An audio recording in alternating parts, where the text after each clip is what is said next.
Excerpt from a local newspaper. Ominous, unknown killer still at large.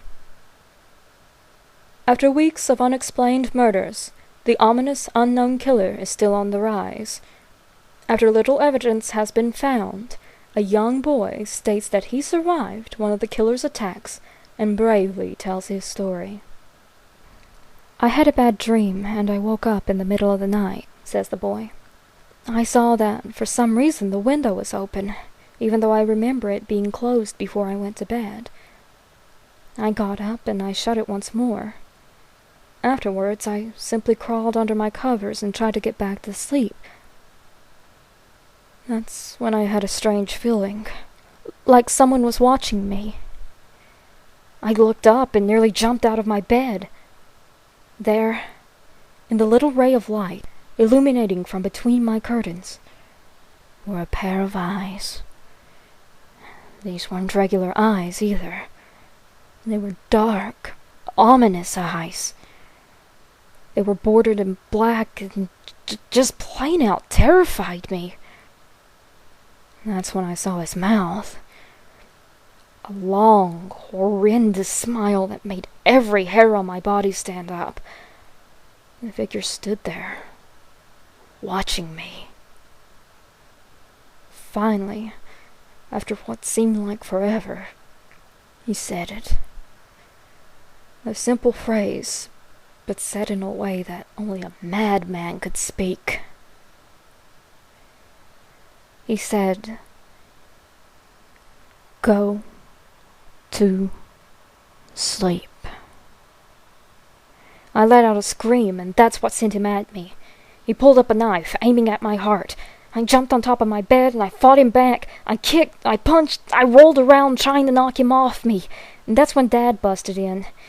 The man threw the knife. It went into my dad's shoulder. The man probably would have finished him off, too, if one of the neighbors hadn't alerted the police. They drove into the parking lot and ran towards the door, and the man turned and ran down the hallway. I heard a smash, like glass breaking. As I came out of my room, I saw the window that was pointing towards the back of the house was broken. I looked out to see him vanish into the distance. I can tell you one thing. I will never forget that face.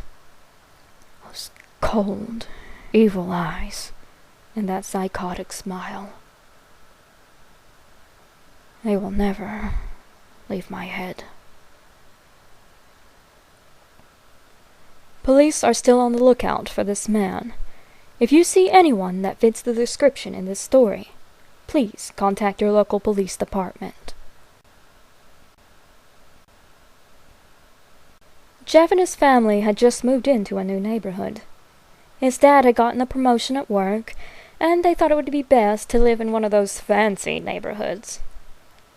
Jeff and his brother Lou couldn't complain, though. A new, better house. What was not to love? As they were getting unpacked, one of their neighbors came by. "Hello," she said. "I'm Barbara. I live across the street from you. Well, I just wanted to introduce myself and to introduce my son." She turns around and calls her son over. "Billy, these are our new neighbors." Billy said hi and ran back to play in his yard. "Well," said Jeff's mom, "I'm Margaret, and this is my husband Peter, and these are my two sons, Jeff and Lou." They each introduced themselves, and then Barbara invited them over to her son's birthday. Jeff and his brother were about to object when their mother said that they would love to. When Jeff and his family were done packing, Jeff went up to his mom. "Mom, why would you invite us to some kid's party? If you haven't noticed, I'm not some dumb kid." "Jeff," said his mother, "we just moved here. We should show that we want to spend time with our neighbors. Now we're going to that party, and that's final." Jeff started to talk, but stopped himself, knowing that he couldn't do anything. Whenever his mom said something, it was final. He walked up to his room and plopped down on his bed. He sat there looking at the ceiling, and suddenly he got a weird feeling. Not so much pain, but a weird feeling. He dismissed it as some random feeling. He heard his mother call him down to get his stuff, and he walked down to get it. The next day, Jeff walked down the stairs to get breakfast and get ready for school. As he sat there eating his breakfast, he once again got that feeling. This time, it was stronger. It gave him a slight tugging pain, but once again he dismissed it.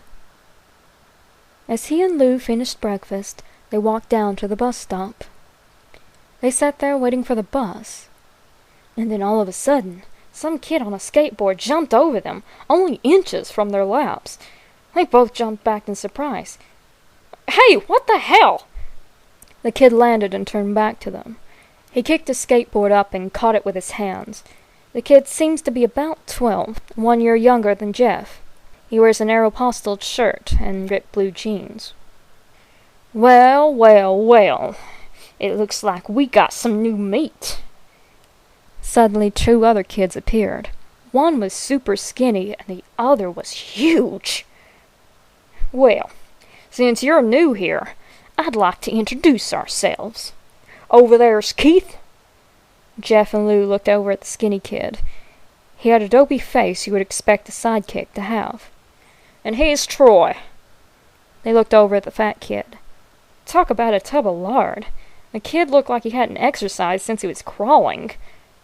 "And I," said the first kid, "am Randy. Now, for all the kids in this neighborhood, there's a small price for bus fare, if you catch my drift." Lou stood up, ready to punch the lights out of the kid's eyes, when one of his friends pulled a knife on him. "I had hoped you would be more cooperative, but it seems we must do this the hard way." The kid walked up to Lou and took his wallet out of his pocket. Jeff got that feeling again. Now it was truly strong. A burning sensation. He stood up, but Lou gestured him to sit down. Jeff ignored him and walked up to the kid. "Listen here, you little punk! Give back my bro's wallet or else!" Randy put the wallet in his pocket and pulled out his own knife. "Oh, and what will you do?" Just as he finished the sentence, Jeff popped the kid in the nose. As Randy reached for his face, Jeff grabbed the kid's wrist and broke it. Randy screamed and Jeff grabbed the knife from his hand. Troy and Keith rushed Jeff, but Jeff was too quick. He threw Randy to the ground. Keith lashed out at him, but Jeff ducked and stabbed him in the arm. Keith dropped his knife and fell to the ground, screaming. Troy rushed him too, but Jeff didn't even need the knife. He punched Troy straight in the stomach and Troy went down. As he fell, he puked all over the place.